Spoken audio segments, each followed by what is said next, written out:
Assalamualaikum student. I am here with lecture number 10. As you know very well about the chapter number 1 is completed in previous class. हमारा एक chapter जो है वो complete हो गया in previous class में. हम नेक्स्ट चैप्टर स्टार्ट करने जा रहे हैं. तो जैसा कि आप जानते हैं, you know very well about the 50% paper contain the organic chemistry and 50% in organic chemistry. यानी 50% हमारे पास ऑर्गेनिक में से पेपर आता है, 50%. तो दोनों सिलेबस हमने इक्वली लेके चलने हैं. फर्स्ट वन पहला काम ये है कि पहला चैप्टर हमने इनऑर्गेनिक से पढ़ा है और दूसरा टॉपिक हम ऑर्गेनिक से पढ़ेंगे. तो इसी तरह से मिलाली हमारे पास पहला जैसे कि हमारा पास पहला चैप्टर था पीरियोडिक क्लासिफिकेशन और नेक्स्ट चैप्टर हमारे पास introduction to the organic chemistry.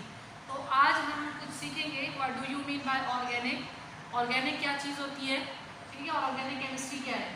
तो इसी तरह हम स्टूडेंट ये स्टार्ट कर रहे हैं. सबसे पहले हम आते हैं ऑर्गेनिक की तरफ.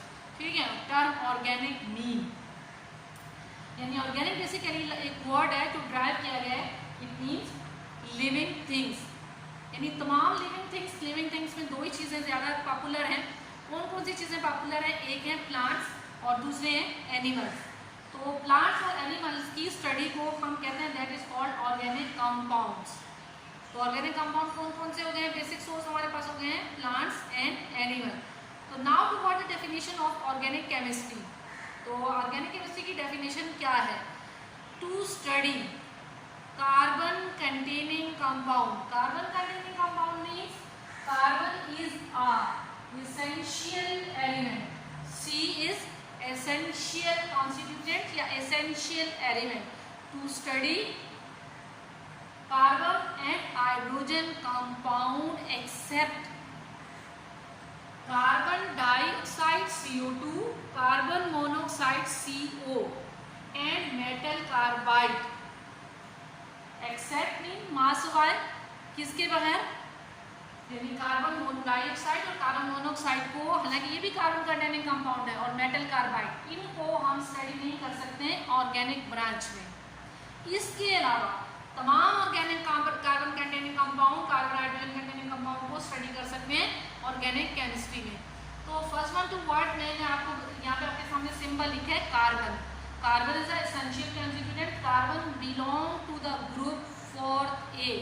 4A means carbon has a 4 electron in valence shell.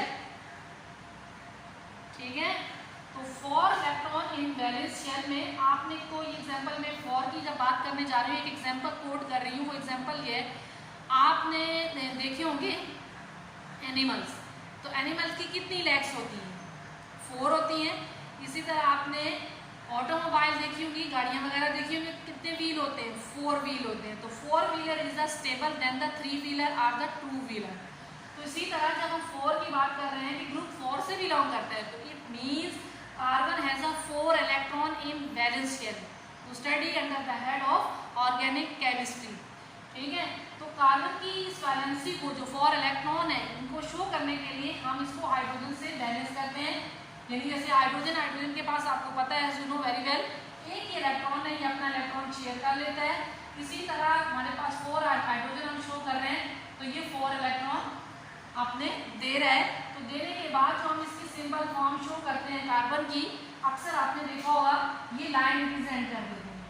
ठीक है, तो ये लाइन जो है इंडिकेट करती है. जब लाइन लिख देते हैं तो इसमें हमें नहीं पता चलता है कि कार्बन ने कितने इलेक्ट्रॉन शेयर किए और हाइड्रोजन ने कितने इलेक्ट्रॉन शेयर किए.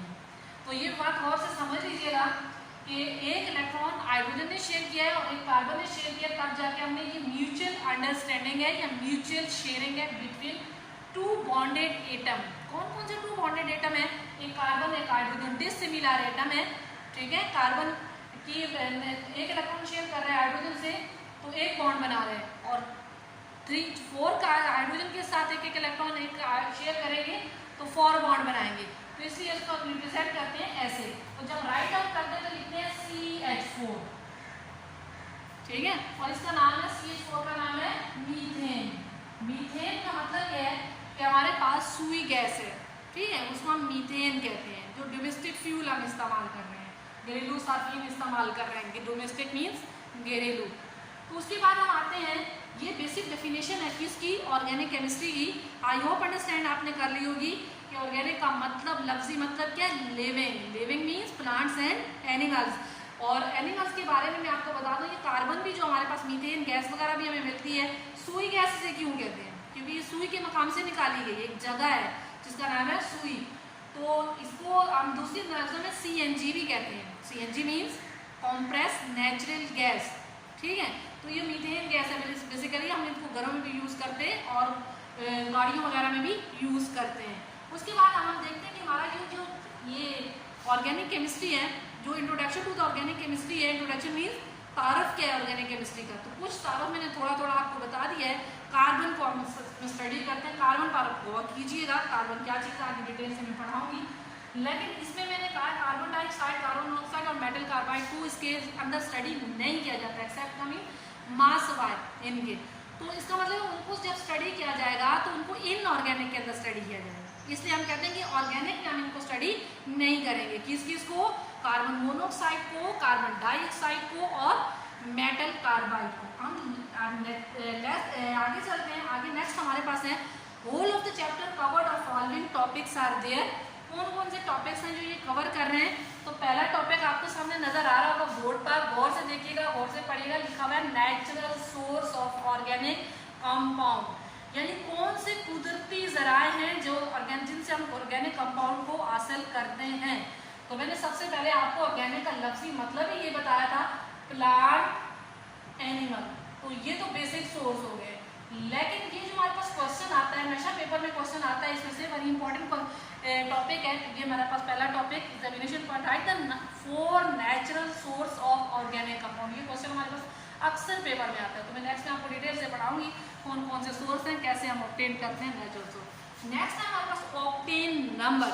चूंकि अभी तो आप कार्बन के नेम वगैरह जानते नहीं है, फर्स्ट टाइम आप सुन रहे हैं। ऑक्टेन का लफ्ज मतलब ऑक्टेन मीन 8, ठीक है। इसकी डेफिनेशन हम नेक्स्ट में पढ़ेंगे, 10 नंबर होते क्या है। उसके बाद हमारे पास है क्रैकिंग। क्रैकिंग का मतलब होता है ब्रेक डाउन। किस चीज़ की ब्रेक डाउन, यानी कार्बन कंपाउंड्स की ब्रेक डाउन कैसे करेंगे, कंपोजिशन कैसे होगी, डीकंपोजिशन, उसको हम कहते हैं क्रैकिंग। आगे हमारे पास homologous series. Homo means same, ठीक है, लोगोस मीन्स और सीरीज मीन्स फैमिली, ठीक है। होमोलोगस की कैसी फैमिली है कार्बन की, उसको हम स्टडी करेंगे इस सीरीज के अंदर। ये सीरीज अगर आप सीख लेते हैं तो मेरे ख्याल में आप ऑर्गेनिक सीखने में कभी भी आपको प्रॉब्लम नहीं होगी। नेक्स्ट में हम सिखाऊंगी। उसके बाद हमारे पास टॉपिक है polymerisation and types of polymerisation. यानी पॉलीमराइजेशन क्या होता है, poly means many, merisation mean unit part.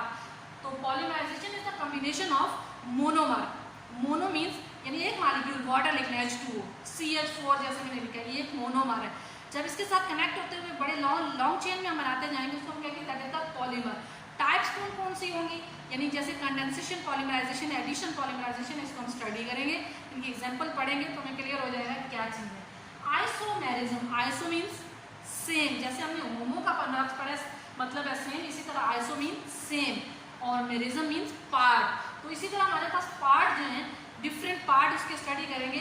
Organic के कौन कौन से कार्बन के पार्ट हैं, किस तरह हम स्टडी करते हैं। एंड टाइप्स ऑफ आइसोमेरिज्म, कितने टाइप के आइसोमेरिज्म है, तो 4 टाइप्स के आइसोमेरिज्म है, उनको हम इंशाल्लाह इसमें स्टडी करेंगे। लास्ट में हमारे पास है फंक्शनल ग्रुप। फंक्शनल ग्रुप क्या होते हैं, तो फंक्शनल ग्रुप को जो यूनिक कैरेक्टरिस्टिक्स शो करते हैं किसके अंदर, कार्बन कंटेनिंग कंपाउंड के अंदर, उनको हम कहते हैं that is called functional group. तो ये टॉपिक्स हैं जो हम 1 बाय 1 करके पढ़ेंगे डिटेल में। तो इसमें जो इंट्रोडक्शन ऑफ चैप्टर है, इसमें आपके पास कोई होम असाइनमेंट नहीं है, ठीक है। ये सिर्फ आपने समझना है कि ये टॉपिक्स हमने इसमें पढ़ने हैं। ये टॉपिक सीखने में अगर आप कामयाब हो जाते हैं तो इट्स मीन कि ऑर्गेनिक की कुछ ना कुछ बातें आपको समझ में आ जाएंगी, ठीक है। आई होप कि ये लेक्चर आपको समझ में आ गया होगा इसका मतलब क्या है। तो नेक्स्ट में हम 1 बाय 1 टॉपिक्स पढ़ेंगे, फिर आपको क्लियर होते जाएंगे। तो आपको ये बात आसानी से समझ लेनी चाहिए कि सिलेबस डिवीजन हम कैसे लेके चल रहे हैं। 1 chapter from the inorganic chemistry and 2nd chapter into the organic chemistry. इसलिए मैंने यहाँ पे लिखा है चैप्टर नंबर 6। तो आप सोच रहे हैं यहाँ पर मैं चैप्टर नंबर 2 क्यों नहीं लिखा है, तो चैप्टर नंबर 2 जैसे 6 कंप्लीट होगा फिर हम चैप्टर नंबर 2 की तरफ चले जाएंगे। तो 50% हम पेपर सिलेबस लेके चल रहे हैं। Okay student, best of luck, try कीजिएगा, कोई क्वेश्चन हो तो पूछ लीजिएगा।